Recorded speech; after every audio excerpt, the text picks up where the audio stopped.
Hi guys, Mark O'Hare here for We Love Betting. The Six Nations is rolling around again this weekend, round 4 of 5. So after a decent round 3, I thought I'd give you a few more tips on the video. Scotland v France, we'll start things in reverse order. Scotland v France on Sunday at 3 p.m. on BBC One. Scotland looking for their first win over the French in 10 years and 10 games.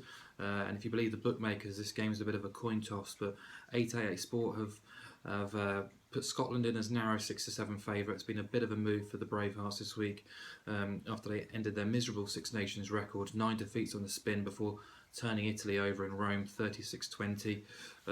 So the hope and sort of expectation for the groundwork that Vern Cotter's put in is starting to pay dividends. I've been a keen admirer of Scotland for quite some time, even going into the last Six Nations when they picked up the wooden spoon. I thought there was positive signs in the case against Australia in the World Cup. They got a lot of positive attention when really they should have seen that game off quite comfortably, but for some sloppy defensive errors. But anyway, back to the Six Nations. I think in the past sort of 12 months they've shown real adventure with the ball, intent with the ball in possession. They've solidified their set piece, their back row has got scavengers as well as bullocking runners, and their front row is now able to compete amongst the Northern Hemisphere's best. They'll look to play at pace against France this weekend when they've turned the ball over, and they won't lie down in terms of the physical challenge. So, and it's also, I think, worth remembering that they weren't a million miles off England in that opener. They only lost by 4 in Cardiff before turning the Italians over. So I do fancy them here. I think it's 7-4 with Sky Bet to win by 1 to 12 points is a decent angle to take. Because I just don't think France are very good. Being blunt, I think they're pretty crap. It's all well and good leading the competition in plenty of the sort of performance data tables, meters made, offloads, defenders beaten, etc., etc. But if there's no substance, no direction, no leadership, you're always going to struggle. I can't say I'm hugely surprised by the troubles Viginovic has inherited, and he doesn't seem to have worked them out. They were pretty bland against Italy and Ireland, and those results papered over the cracks. They're unconfident, unfit, inconsistent, incoherent, just a bang average team at the moment. And remarkably, they're still in with a shout of winning the Six Nations. But I don't think they'll enjoy set piece supremacy here. I think they're a middle of the road side, and I think they'll get beaten 7-4 Scotland by 1 to 12. So Saturday, 4 p.m. England take on Wales, effectively a title decider if you like. Plenty of our sort of pre-tournament positions are up in the air here. We're going against the Triple Crown and against the Grand Slam, and we were with Wales to win outright. So hopefully Wales do the business this weekend.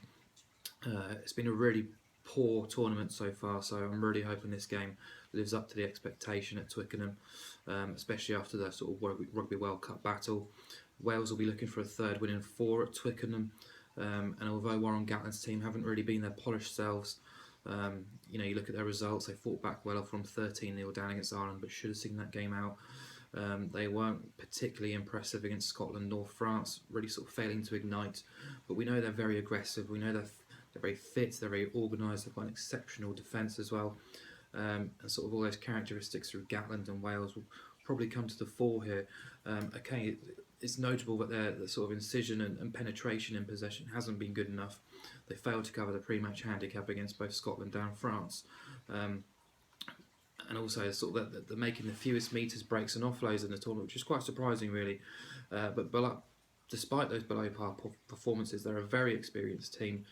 And this is the one for them. If they get up for any game in the world, it's always going to be England, especially away from home. And I think they'll match the physicality and forward power that Eddie Jones's team will try and sort of take a leadership on here. If Wales stop Billy Vunipola on the gain line, then I think they've got a fantastic chance of turning England over. But I'm going to take the plus 5.5 handicap at even money with Marathon Bet, because I just think that's a little bit too big here. England were clinical against Scotland and Murrayfield in the opener, but for an hour against Italy they were in a bit of an arm wrestle before unloading the bench. And truth be told, I think the 11-point win against Ireland at Twickenham flattered them. The TMO decision could have gone against them, and Ireland had them on the defensive back foot for most of that second half, and probably should have done more with the ball in hand. Bar Vunipola, I think the back row is inferior to the Welsh. I just cannot, for love nor money, get interested in this 9, 10, 12, 13 axis that England have at the moment. They've got pace and creativity in the back three.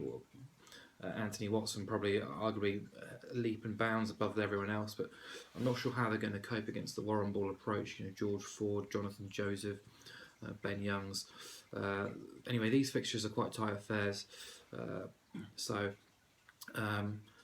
as I've got Wales outright, I'm taking them plus 5.5 points. I thought I'd look elsewhere for just one more little bet. So interestingly, Wales have actually stayed in that 5.5 handicap in 6 of the past 7 meetings. I meant to say that. So they got form here. Elsewhere, Ladbrokes are 12 to 1 on the half-time draw. That's just too big for me. No side has led in this Six Nations tournament by more than 7 points so far. The average winning margin in the first 40 minutes of this season's tournament is just 3.33 points. 12 to 1, I can't put you off that. I think it's going to be a very tight game between two teams with excelling in defence, and penalties may well be the winner in that encounter. Finally, Saturday, 1:30, Ireland v England, Ireland v Italy. Both teams looking for their first win of the tournament. Ireland stupidly short favourites here at 1 to 19. Have beaten Italy in 12 of the last 13.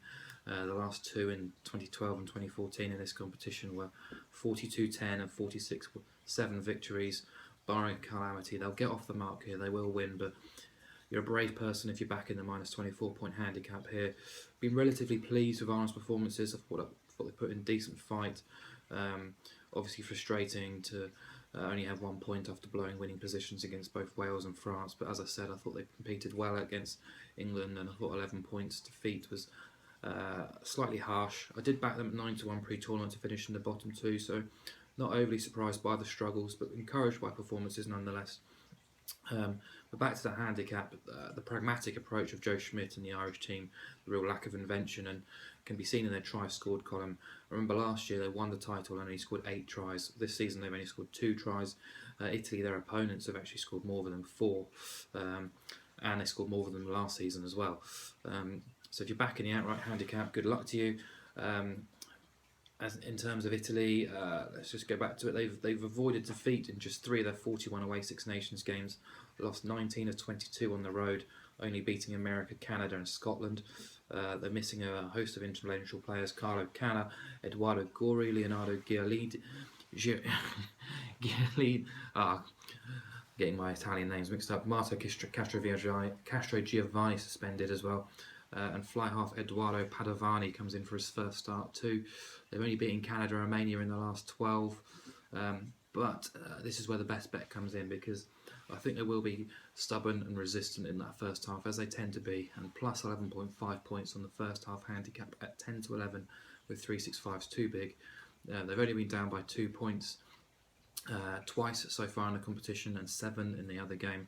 And in the last 10 of their last 12 encounters, they've covered that 11-point spread in the first half. As for Ireland, they've only been ahead by 11 points or more in 2 of the last 11 games. So if you like it, like I do, it is 10 to 11 at Bet365. Alternatively, if you're after a pro Irish punt, I can't put you off backing the second half handicap at minus 11.5, but that's 4 to 5 of Paddy Power. So I'm happier taking the bigger price on Italy in the first half. So just to round up, that is Italy plus 11.5 first half handicap with Bet365 at 10 to 11. Wales plus 5.5 on the standard handicap at evens with Marathon. The half-time draw at 12 to 1 with Ladbrokes, and Scotland by 1 to 12 at 7 to 4 with Sky Bet. Good luck, and I'll catch you soon.